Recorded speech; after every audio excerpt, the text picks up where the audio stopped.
Hey guys, welcome to Spirit River. Doing another time video here. Today we're going to introduce the complete Intruder kit, and I'm going to show you kind of some of the benefits. This is a real stacked kit. It's got a lot of really neat materials in it. Anything you're going to need to tie stinger style intruders on a shank or tube intruders. So I'm just going to kind of go through and pick out some materials that we offer in this package and just come up with something. One of the beauties about this kit.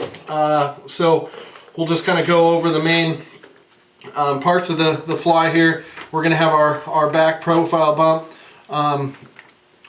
our wing, a nice sparse hackle body, and some barbell eyes. So I'm just going to kind of get started here, and we'll figure it out as we go. But go ahead and check out these complete Intruder kits because they're fabulous. Here's the package itself, loaded. We got a lot of materials packed into a small package here. I'm going to start by preparing some tubes. We're going to tie a tube today. Why? Because we can.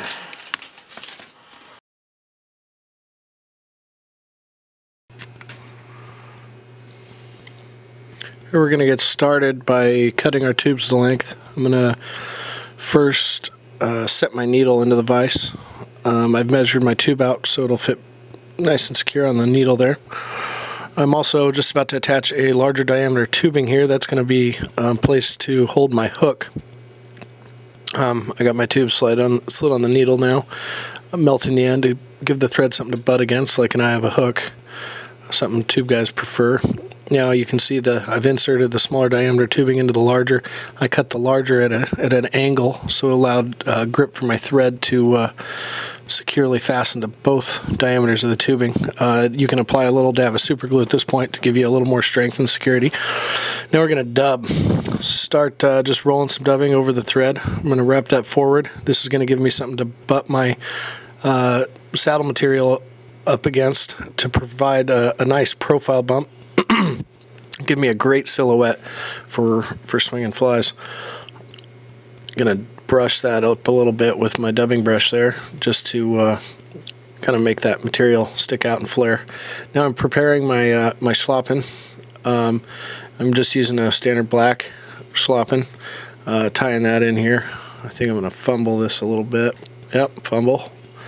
Here we go. I think we got it this time. Let's back that thread up, clean her up a little bit. Not feeling as lucky, so I grabbed a little more than usual, but that's not a problem. You can cover that up here with the next couple steps. Here I'm going to wrap that slopping around the diameter of the tubing, covering up all those thread wraps I made. I like to really try and keep clean. Notice I'm using orange thread. Hopefully the goal is at the end of the fly to not be able to see any of this orange thread. Now I'm going to attach a little flash. I'm going to use this for the body. I'm going to wrap this over and then overlap some wire to that. And now I'm going to attach my wire because I need that's my Here we go, a little hiccup. Buzz through this part here. Ooh, now we got that flash body kind of coming through. That's going to give a great foundation for my materials, giving it a little extra sparkle, and really finish with a nice classy look to the fly. Now I tie that in there, ready to wrap my wire forward. Go ahead and make about 6 wraps with this. Secure that down tight. You can always add a little bit of glue at any of these steps when you get a tougher material that doesn't want to really sit where you need it to. Barbell eyes, I figure eight the barbell eyes, get them in place and kind of lean them over to each side with my fingers or thumbs. Also a great step, you can add a little super glue to the finish just to secure that barbell a little more. Now I'm going to dub a little bit more to give my next next section of schlopping something to back up against. Doing this just like I did the back of the fly. Add a little more dubbing here. Didn't quite get enough. There we go. Nice flared out materials. Build that up a little bit more. being really careful to space the head of my fly properly so I have enough room for my wing, my collar, and assortment, any other materials that I want to add. Went ahead and flared that out again with a little Velcro that grabs those smaller fibers and really flares them out, picks them out of the tight wrap that they're put in. Now I'm going to add that next slopping collar. Go ahead and palmer that forward. Keeping this fly sparse. Just want to do, 4 or 5 wraps with that, just so I got a really nice presence of schloppen. That'll give me my fly body. That'll rest up against that dubbing and flare out the front of my fly a little more. I'm going to add some flash, but first I'm going to add a little Amherst here. I just created a dubbing loop there.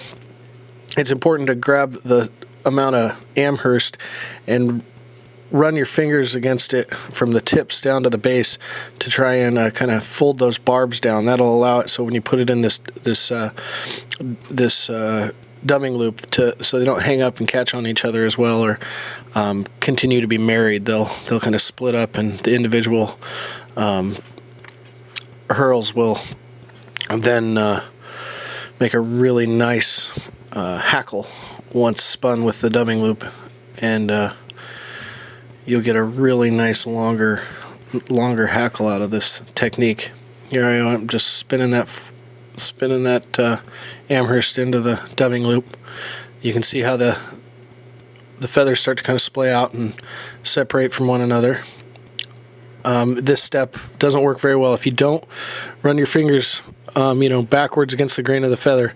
They'll stick and they'll have a really hard time spidering out and becoming an individual fiber, rather than they'll really want to stick together and continue to be married, and you'll get clumps. Now I'm just going to wrap that in.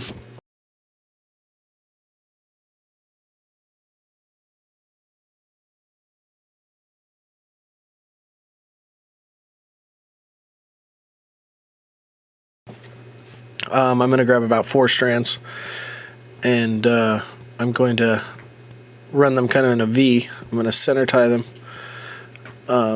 along each side. There, I got the flash laying against one side of the fly. Now I'm going to make a few wraps, bring it forward just to keep it clean, and I fold that back along the other side, wrap over the top of that, and secure it. I do this, keep the flash right on each side of the fly. There, I just cut the flash to the length to match the length of the Amherst and the tail. Now I'm going to add a wing to the top of this fly. I'm going to use ostrich for the wing, black ostrich. You want enough of ostrich to keep it the fly full, really full. The ostrich will collapse in the water and become really fine. Has a lot of movement, a lot of motion in ostrich, so I like to get a big full wing here. And I'm just going to wrap that in, tie it in. I kind of hang it back a little bit to give myself enough room in the front to wrap thread over the base of the ostrich, but I'm also going to cut the ostrich first to clean it up a little bit. There, we cut the ostrich, trimmed it down. So now I can wrap thread over that, and you won't see any of that material kind of poking out the front. It'll give me a nice clean professional finish. And here we are, just wrapping the head. Basically from here all you got to do is whip finish and glue. You can use any knot you prefer.